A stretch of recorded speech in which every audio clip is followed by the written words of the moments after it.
Livro Herdeiros do Novo Mundo, de André Luiz Ruiz, pelo Espírito Lúcius, capítulo 14.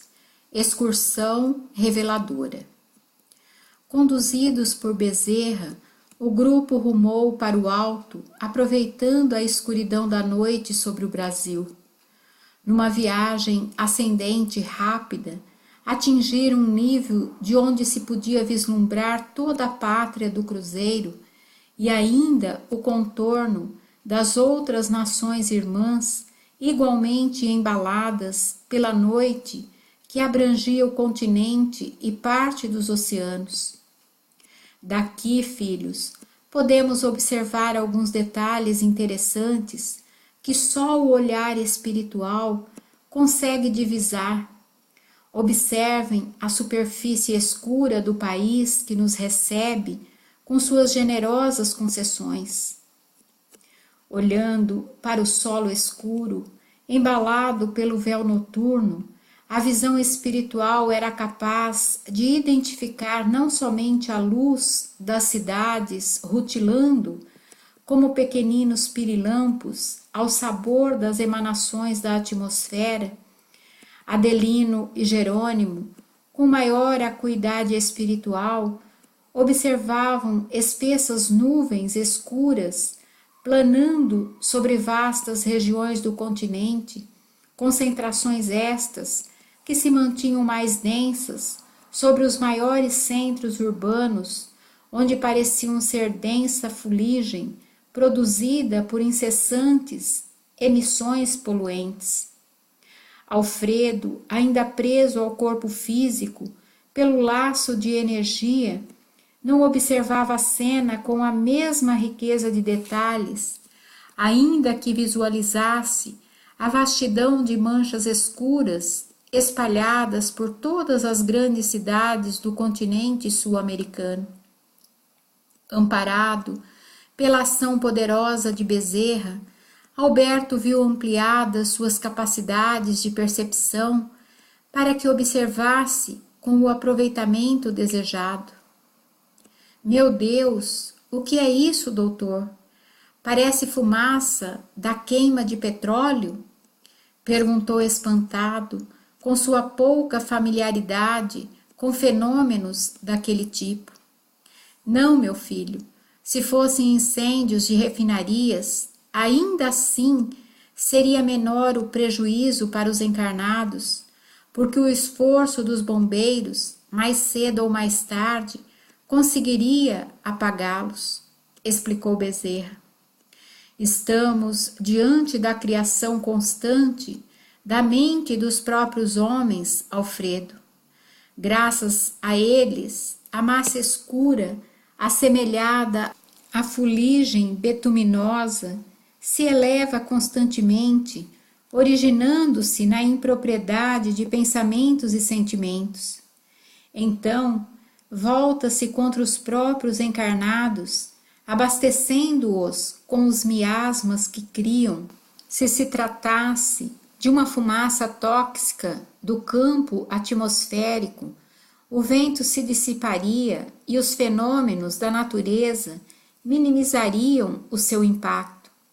Entretanto, dotada de especiais características, dentre as quais a da imantação magnética, as suas estruturas densas permanecem sobre os centros que as exalam, na multiplicação das angústias, da falta de disciplina de comportamentos, de gastos fluídicos de teor inferior. As condutas mentais e emocionais das pessoas são a matriz de tais nódoas coletivas, pesando sobre os núcleos populacionais que os fomentam. Observando outras áreas menos afetadas, Alfredo arriscou. Quer dizer então, doutor, que nestas outras partes menos enegrecidas tem gente pensando ou praticando menos maldade? Sorrindo diante da observação ingênua, mas sincera, Bezerra respondeu: Bem, Alfredo, poderíamos dizer que nestas outras áreas há abre aspas, menos gente, fecha aspas. E como há menos habitantes fornecendo emissões negativas, os que habitam os centros menos povoados contam com a bênção de serem menos atacados por todas as energias inferiores. Há pensamentos inadequados também, mas as forças inferiores, menos concentradas, por terem menos fontes de emissão, acabam sendo neutralizadas mais rapidamente pelas forças reequilibrantes do magnetismo da própria natureza. Além do mais, estes centros menores têm menos armadilhas para seus habitantes, menos opções de lazer dilacerante, destruidores do equilíbrio do espírito. Se observarmos as rotinas noturnas das grandes cidades, perceberemos que o avançar da noite é a senha para o desabrochar de todos os tipos de devassidão, sob a justificativa de espairecimento ou de diminuição do estresse diário.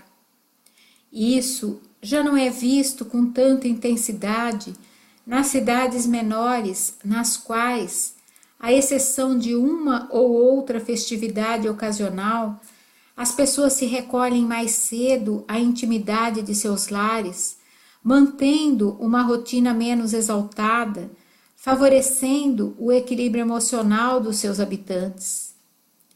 Mas e as pessoas boas que vivem nesse oceano de fuligem? Acabam prejudicadas por tais vibrações da mesma forma? Bem, meu amigo, todos sabemos que estamos no meio com o qual nos afinizamos e que cada qual é responsável pela construção de suas próprias fronteiras fluídicas.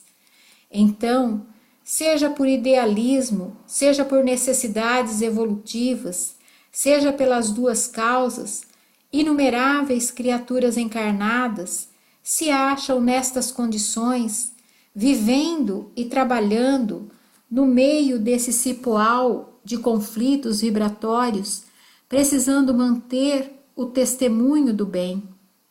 E se assim estiverem atentas, construirão para si quais, abre aspas, casulos, fecha aspas, protetores que repelirão a ação inferior dessa massa viscosa e deletéria, além de se sintonizarem com as forças sublimes da vida superior, que sustenta seus adeptos com recursos energéticos indispensáveis para o abastecimento do soldado em pleno campo de batalhas da existência. Vamos então observar que nas diversas regiões de uma cidade existirão concentrações de energia positiva sobre as quais a densidade escura não é capaz de pairar. Como vórtices poderosos, nessas áreas se localizam instituições amorosas dedicadas à construção de uma nova consciência, atraindo os espíritos superiores que aí se concentram para espalharem mais e mais a semente do bem e as orientações para as horas difíceis. Os três acompanhantes seguiam observando as cidades humanas recobertas pela fuligem mental, constando que no seio escuro e macilento daquele monstro em forma de nuvem brotavam pequeninos fulcros luminosos, algo semelhantes a tenros brotos que emergiam do solo lodoso pela ruptura da casca sob a terra. Eram sementes de força que aqui e acolá conectavam a realidade humana às emissões superiores, segundo a descrição que Bezerra seguia lhes dando da cena sob seus olhares. Essas pequenas pérolas de luz que vêm surgir, apesar da densa nuvem que recobre a terra, são centros religiosos hospitalares, educacionais, que ainda mantém uma forte vivência no ideal superior do espírito e na defesa dos valores do bem, da paz, da esperança ou da fé. Por esse motivo, são amparados pelas forças superiores como celeiros que recebem a carga dos grãos sublimes para que prossigam na difícil tarefa de manter acesa a luz da virtude no âmago da tempestade. Assim, observem que, provenientes do alto, conectam-se tais sementinhas às emissões luminosas de que havia lhes falado antes de iniciarmos nosso passeio, reconhecendo o valoroso esforço para superarem as adversidades fluídicas do ambiente onde se enraizam, vencendo a escuridão das nuvens turbulentas e dos pensamentos inferiores para porto seguro ou abrigo salvador. Referindo-se de maneira específica sobre elas, Bezerra continuou: os hospitais são núcleos onde a dor física reconduz o espírito do enfermo a reflexões superiores, ajustando-o a novos padrões. Com isso, a transformação para o bem que não se conseguiu fazer em décadas de saúde pode ser conquistada em algumas semanas de dor, que juntamente com a inspiração dos amigos invisíveis possibilitará a cirurgia moral do doente através da renovação de conceitos e da modificação de projetos.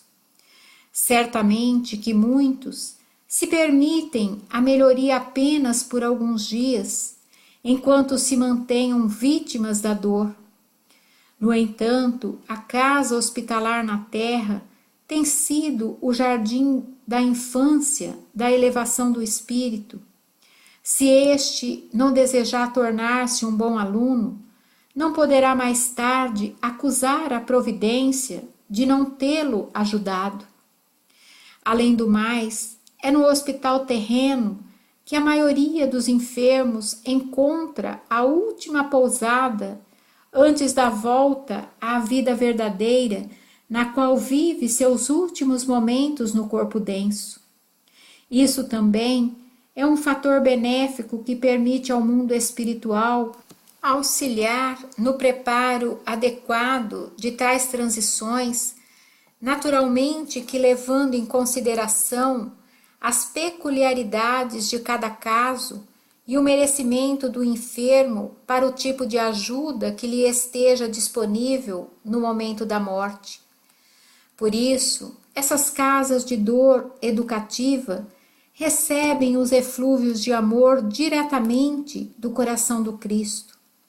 Já os centros educacionais, que procuram infundir conceitos elevados nas consciências, são as ferramentas de Deus que a providência utiliza para tentar corrigir o mal antes que o parque hospitalar precise ser acionado. Através do ensinamento, das lições que são compartilhadas pelas inteligências em crescimento, a bondade do Pai ampara aqueles que poderão evitar os erros, graças aos esclarecimentos que recebo. Professores abnegados, homens e mulheres pouco reconhecidos pela sociedade das aparências, são considerados por Deus como os embaixadores da nova era, escultores do novo homem, fomentadores de novos horizontes, de onde podemos considerar, sem qualquer exagero, que um único e devotado professor é encarado pelos espíritos superiores como um verdadeiro centro de profilaxia, um centro de difusão de medicamentos poderosíssimos para a cauterização de pequenas feridas nascidas da ignorância. Ao espalhar não apenas o saber formal das diversas áreas do conhecimento, mas igualmente o bom exemplo a uma juventude cada vez mais desguarnecida de parâmetros de nobreza e de limites para seus comportamentos, ensinando boas maneiras, cultivando a afetividade que os lares têm sido impotentes para transmitir. Cada mestre escola é um enviado de Deus ao campo de batalhas da vida humana. Então, as escolas de todos os níveis, onde persistam os ideais no coração de seus dirigentes e trabalhadores, são tão importantes quanto os hospitais, merecendo o amparo sublime das forças superiores para que prossigam instigando boas coisas a todos quantos se candidatem à renovação interior, transformando-se em seres humanos mais humanos. Ao escutarem tais revelações, os acompanhantes de Bezerra se surpreendiam diante de conceitos tão superiores, externados em frases simples. Jamais haviam imaginado que hospitais e escolas recebiam do alto tão elevada catalogação, ainda que não lhes fosse novidade a existência de luminosas entidades em tais ambientes, prestando relevantes serviços de salvação. Mas ainda faltava o último núcleo a ser abordado. Sim, meus filhos, estão esperando que os esclareça sobre as igrejas, não é? Sorriram, indicando que eram unânimes nessa expectativa. Pois bem, cada igreja sinceramente voltada para a transformação moral de seus membros, a começar dos próprios dirigentes, também se erige em um pilar salvador que recebe a mesma luz diretamente do coração augusto do Divino Mestre. Para tanto, como já lhes disse anteriormente, não é suficiente que sejam instituições formais, com prédios edificados, com religiões definidas por cultos ou cerimônias, ritos ou pregações e um evangelho de papel. Para o divino amigo, o lar construído em bases de bondade e fé é uma igreja igualmente merecedora do benefício de sua atenção direta. Então, na questão da chamada repartição da luz superior, encontraremos casas de Deus nas quais seus dirigentes e seus membros não conseguiram estabelecer o laço com essa claridade sublime porque estão enredados nos interesses mundanos e no empreendedorismo da fé comercial, ao passo que em inumeráveis núcleos familiares, casas humildes de gente simples, encontraremos a réstia luminosa que cai do alto e o outro foco que brota de dentro delas, unindo-se em um consórcio harmônico por haver a vivência das virtudes cristãs entre seus membros, marcados pela atmosfera espiritual elevada, pela vigilância no bem e pelo carinho entre seus moradores. Desconsideradas estas agremiações políticas ou sociais, que se autodenominam igrejas, outras existem que certamente contam com o amparo superior, porque são núcleos em que aqueles que lá comparecem se irmanam no idealismo superior, que é um dínamo transformador das condutas. Além do mais, aquelas em que a mensagem de Jesus chega diretamente aos corações famintos são celeiros benditos, matando a fome de afeto, de carinho e compreensão de todos quantos lá permaneçam. Todas as casas religiosas que se empenham em transformar os homens pela boa palavra e pelo bom exemplo são vórtices luminosos em contato direto com o coração do Senhor. Dentro desse critério inicial, as casas espíritas estão especialmente dotadas de ferramentas libertadoras da consciência pela facilidade no entendimento das leis do universo e sua aplicação nos problemas da vida, o que gera a melhoria da convivência graças à fé raciocinada que se transforma na prática diária dos postulados do Evangelho vivo. No entanto, mesmo dentre aquelas que se dizem espíritas, muitas há que não conseguiram construir essa ponte luminosa em função da deficiência de seus dirigentes, da insinceridade de seus membros, da invigilância daqueles que a ela se achegam, interessados em resolver problemas da terra, usando os recursos do céu. Não pensem, porém, que não existam espíritos generosos amparando as necessidades dos encarnados que procurem a proteção das igrejas em geral, apenas porque não estejam diretamente conectadas com as energias superiores. Mentores espirituais, trabalhadores do bem, agentes da esperança, nelas estagiam da mesma forma, com a dupla função de amparar as necessidades emergentes e de, no mais breve espaço de tempo, ajudar os responsáveis e os trabalhadores a que se elevem também pela superação de suas diferenças, pelo calar dos conflitos, pelo perdão e pelo desinteresse real. Através de intuições, de mensagens, de sonhos, de instruções escritas, vão procurando inspirar os integrantes de todas as casas de Deus a compreenderem melhor a missão que lhes cabe e se esforcem para que efetivamente a possam desempenhar com correção e dinamismo cristãos. Por isso, meus filhos, na questão das igrejas, nem todas possuem ligação com esses focos brilhantes.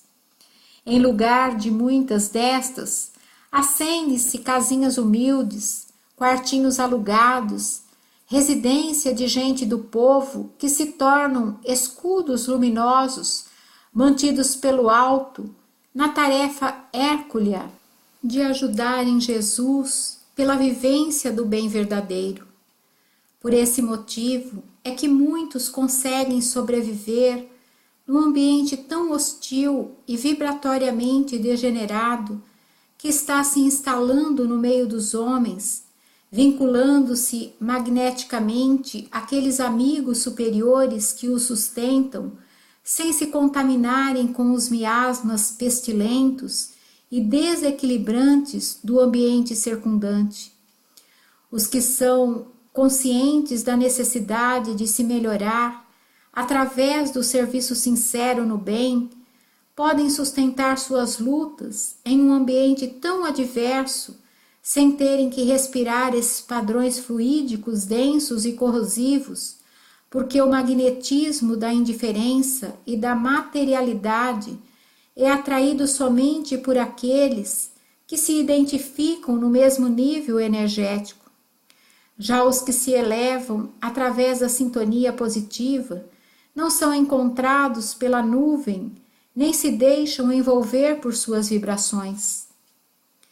Admirados com a explicação que tão bem demonstrava a preocupação espiritual em garantir aos encarnados o, abre aspas, melhor com Deus, fecha aspas, ainda quando eles preferissem o, abre aspas, pior com os homens, fecha aspas, Jerônimo aproveitou o silêncio do médico amigo e considerou: querido paizinho, seria possível que os encarnados conseguissem neutralizar essas nuvens densas que estamos vendo?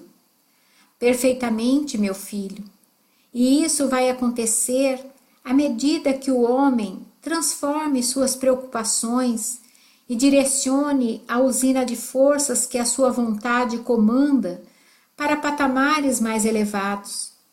A vivência social, por enquanto, é uma tormenta energética movida a interesses, disputas, competições e crimes, em sua maior parte perpetrada por criaturas que dizem ter algum tipo de religião, assim se considerando porque frequentam algum templo formal da fé.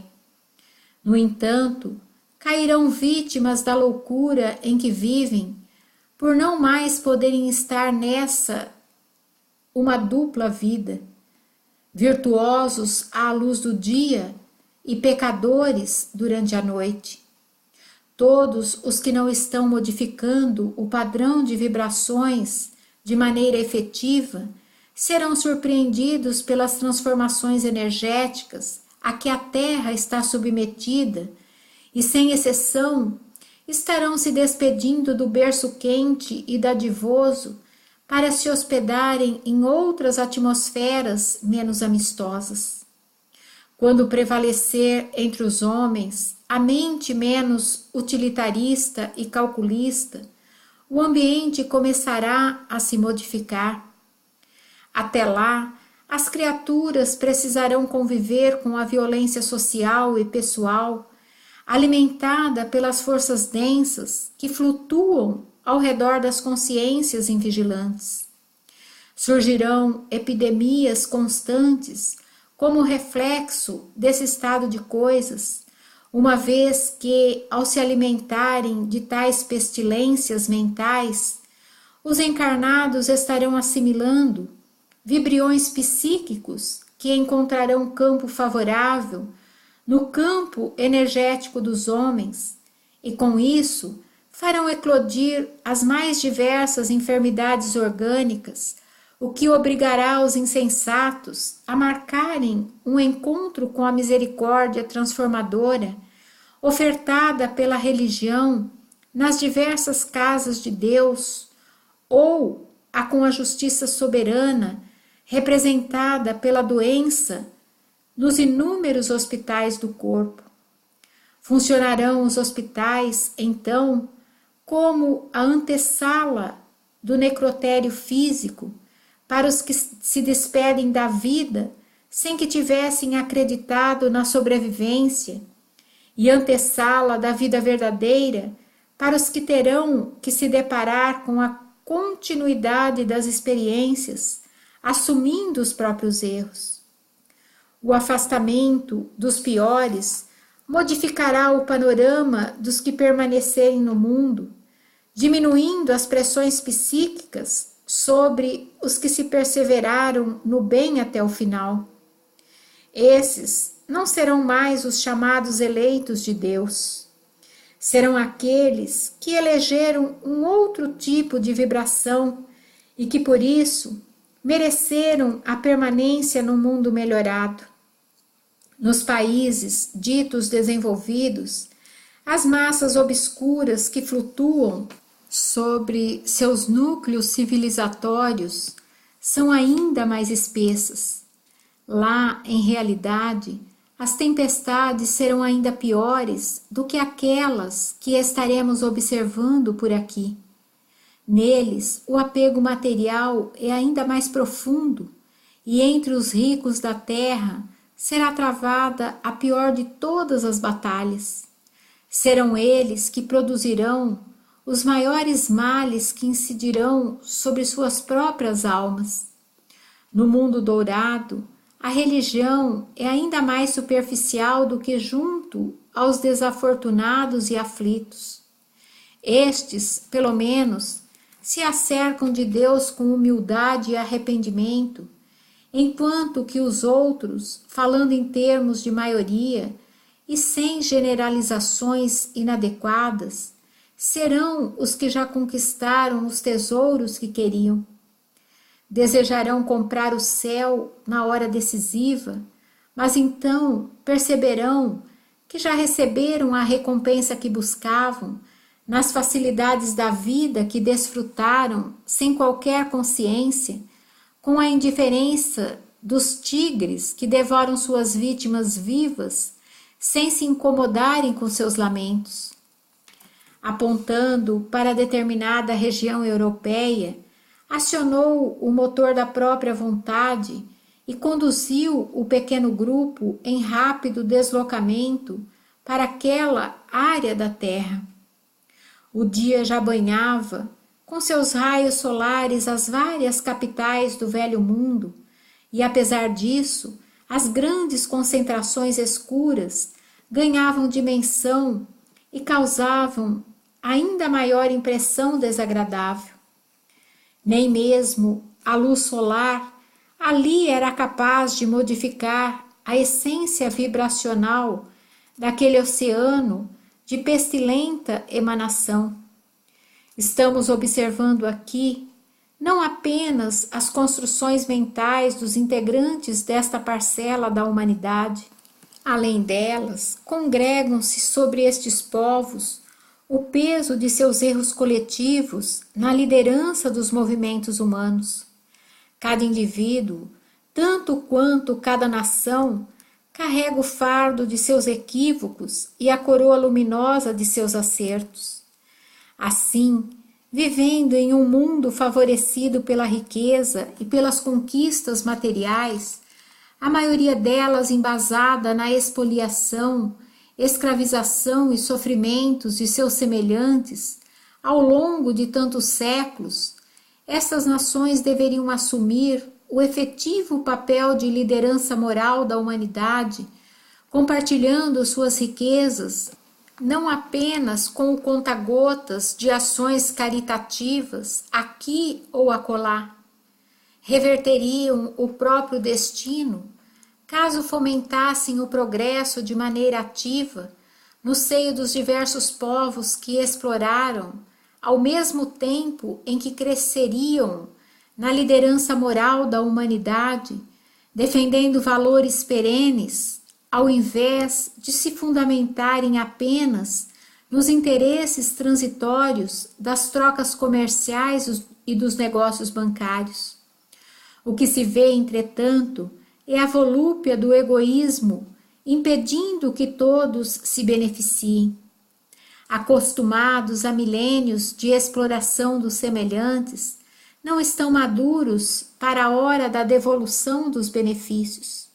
Fecham suas fronteiras, perseguem os que desejam se beneficiar de suas riquezas, criam feudos autoprotetivos para encarecer os produtos que são a base do sustento de nações miseráveis ou em desenvolvimento, sempre garantindo privilégios materiais, como se pudessem continuar a ser indefinidamente os piratas da humanidade.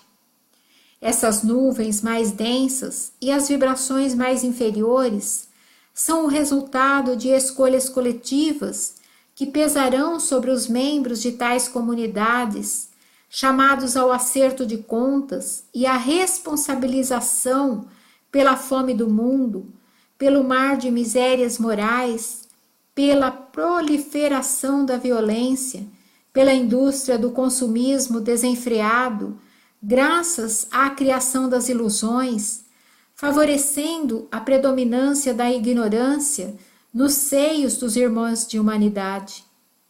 Isso está acontecendo neste exato momento, meus filhos, diante do olhar sereno e firme do governo da vida, incumbido de direcionar os passos da humanidade para caminhos melhores. Esta é a hora decisiva dos destinos, e como vocês poderão ver, seja aqui sobre a Europa, sobre a Ásia e a América do Norte, as dores se multiplicarão de forma avassaladora, uma vez que a justiça sabe aferir as contas sem se iludir com as aparências. Em toda a terra, os semelhantes se identificarão com os padrões que defendam e nos quais vibrem espiritualmente. E já está acontecendo a transformação profetizada pelo Cristo quando de sua passagem pelo mundo. Venham comigo e vocês verão.